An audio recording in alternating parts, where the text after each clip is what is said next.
मित्रों नमस्कार, मैं हूं आपका मित्र कमल नंदलाल और मैं आप सभी दर्शकों का हार्दिक अभिनंदन करता हूं एस्ट्रो तक की खास प्रस्तुति वास्तु का सच में। सबसे पहले आपको ये बताना चाहूँगा कि आज का हमारा जो विषय है ना, होली पर बहुत ही ख़ास है। होली स्पेशल सीरीज़ में आज हम आपको बताएंगे वास्तु अनुसार, ये जान लीजिए कि होली पर महालक्ष्मी को कैसे करें अपने वश में। जी हाँ, वास्तु का सच में सिर्फ कमल नंदलाल के साथ में। प्रोग्राम शुरू करने से पहले आपको ज़रूर कहूँगा कि एस्ट्रो तक को लाइक करें, सब्सक्राइब करें। और कमल नंदलाल तो ये कहता ही है कि शेयर तो बनता है, इसलिए शेयर ज़रूर करें, क्योंकि आपका एक शेयर बड़े पुण्य का काम करता है। और ख़ास बात क्या, अगर आप मेरी सेवाएं लेना चाहते हैं, कुंडली दिखाना चाहते हैं, वास्तु दिखाना चाहते हैं घर का, या किसी समस्या का समाधान चाहते हैं, सीधा आ जाइए हमारी वेबसाइट www.astrotak.com पर, मेरी प्रोफाइल पर जाइए और कॉल मिला लीजिए मुझे। तो चलिए बढ़ते हैं आगे और बात करते हैं वास्तु का सच में आज के ख़ास विषय पे। होली 2021 स्पेशल सीरीज़ के अंतर्गत आज हम बात करेंगे वास्तु से जाने कैसे होली पर महालक्ष्मी को कर लें अपने वश में। देखिए, होली एक ऐसा पर्व है जो हम साल का अंत करने जा रहे हैं, हिंदू साल का अंत। जितने भी हमारे पर्व आते हैं वो पर्व आते हैं इनिक्सिस के आधार पर, जब हमारे ऋतु परिवर्तन कर रहे होते हैं। दीपावली पर सर्दियां शुरू हो रही होती हैं और होली पर गर्मियां शुरू हो रही होती हैं, और इसे मूलतः कहा जाता है इनिक्सिस, यानी कि ऋतु परिवर्तन। ऐसे में मैंने आपको पहले के एपिसोड में भी बताया है कि मूलतः दीपावली पर कमला जयंती मनाई जाती है और होली पर लक्ष्मी जयंती मनाई जाती है। ये मूलतः पर्व ही लक्ष्मी का माना जाता है, तभी तो हम रंग, गुलाल और धूल उड़ाते हैं। धूल का पूरा कनेक्शन जो है वो शुक्र ग्रह से है। जितनी भी वारी है, जितनी भी मिट्टी है, उस पर एकमात्र शुक्र का अधिकार है। और शुक्र क्या है? प्रारूप है महालक्ष्मी का।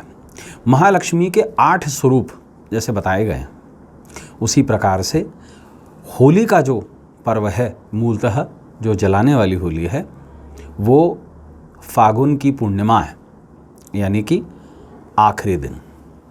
महालक्ष्मी का ये विशेष पर्व महालक्ष्मी को आपके वश में कर सकता है। और मूलतः होली पर एक विशिष्ट यज्ञ किया जाता है और उस यज्ञ को कहते हैं निमिष्ट यज्ञ। पूरा संसार उस दिन सारी कटुता, वैर, सब कुछ भुलाकर धूल उड़ाता है। अब देखिए कितना बड़ा भेद है। दीपावली के दिन हम धूल को बाहर फेंक देते हैं और होली के दिन हम धूल में रंग जाते हैं, हम भस्म में रंग जाते हैं। अपनी सारी बुराई, सारे जितने भी पाप हैं, पुण्य, उनको जलाकर हम खाक कर देते हैं और अगले सेशन के लिए, यानी कि चैत्र सुदी एकम के लिए हम तैयार हो जाते हैं। इस खास पर्व पर लक्ष्मी को अपने वश में करने का एक विशिष्ट उपाय है और वो है अबीर और गुलाल। अबीर और गुलाल मूलतः अभ्रक को कहते हैं और गुलाल मिट्टी से ही बनता है। और हमारे शास्त्रों में 16 मातृकाओं का वर्णन है, यानी कि 16 अलग अलग तरीके की माँ हैं जो मिट्टी से उत्पन्न होती हैं। और ऐसे पर्व पर मिट्टी के पूजन का, गुलाल के पूजन का, भस्म के पूजन का बड़ा विशिष्ट महत्व है। वास्तु में भी मिट्टी का बहुत बड़ा महत्व बताया गया है, वो है पृथ्वी तत्व। जितना भी हम अनाज खाते हैं, जितने भी हम फल खाते हैं, उसका कनेक्शन मूलतः पृथ्वी से है।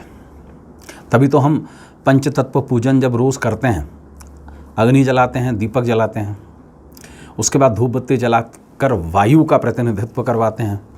तीसरी बात, हम गंध लगाते हैं, तिलक पानी में, और भगवान को तिलक कर देते हैं, जैसे मैंने किया हुआ है, पीले चंदन का और कुमकुम का तिलक। ये जल का प्रतिनिधित्व करता है। इसके पश्चात हम फूल चढ़ाते हैं, तो वो आकाश का प्रतिनिधित्व करता है। और आखिरी नैवेद्य हम समर्पित करते हैं, नैवेद्यम समर्पयामि पृथ्वी तत्वम समर्पयामि। तो ये मूलतः अन्न का है। आपने देखा होगा होला का मतलब ही यही होता है कि हम अन्न को आग में सिका दें। आपने देखा होगा चने की बलियाँ, गेहूं के बलियाँ हम आग में सिका देते हैं। और ये मूलतः तत्व ही पृथ्वी का तत्व है, तभी तो उसे अगले दिन हम धूलंडी मनाते हैं। क्या है धूलंडी? धूल को उड़ाना ही धूली वंदन है, और इसे धूली वंदन भी पर्व कहा गया है, धूल का वंदन करने का पर्व। ऐसे में क्या किया जाए कि लक्ष्मी हमारे वश में आ जाए? बहुत ही विशिष्ट एक आपको उपाय बताने जा रहा हूँ। देखिए, अभ्रक यानी कि सिलिका और अबीर जिसे हम कहते हैं, और गुलाल, 7x7 के अंदर भस्म, ये 3 तरीके के विशिष्ट पृथ्वी के प्रकार बताए गए हैं। तो एक विशेष आपको काम करना है, होली की रात्रि अपने घर में लक्ष्मी पूजन करना है गाय के कंडे पर, और जिसे हम उपला कहते हैं।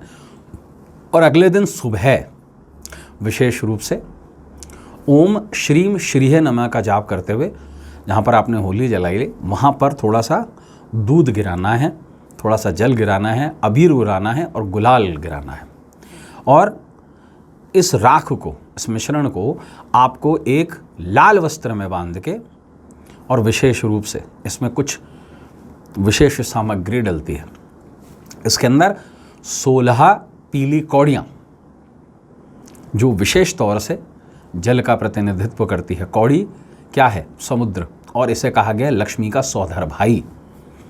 तो विशेष रूप से 16 कौड़ियाँ, 16 कमलगट्टे, इसके साथ में 16 गोमती चक्र, 7x7 के अंदर विशेष तौर से एक सूखी हुई बिल्वगरी, इसको लाल कपड़े में बांध के और घर की दक्षिण दिशा में आपको छुपा के रख देना पूरे साल भर।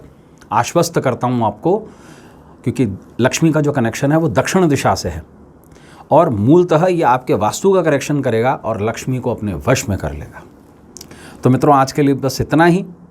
फिर आपसे मुलाकात होगी होली स्पेशल सीरीज़ में, वास्तु का सच में। अब अपने मित्र को इजाज़त दीजिए। नमस्कार, नमः शिवाय।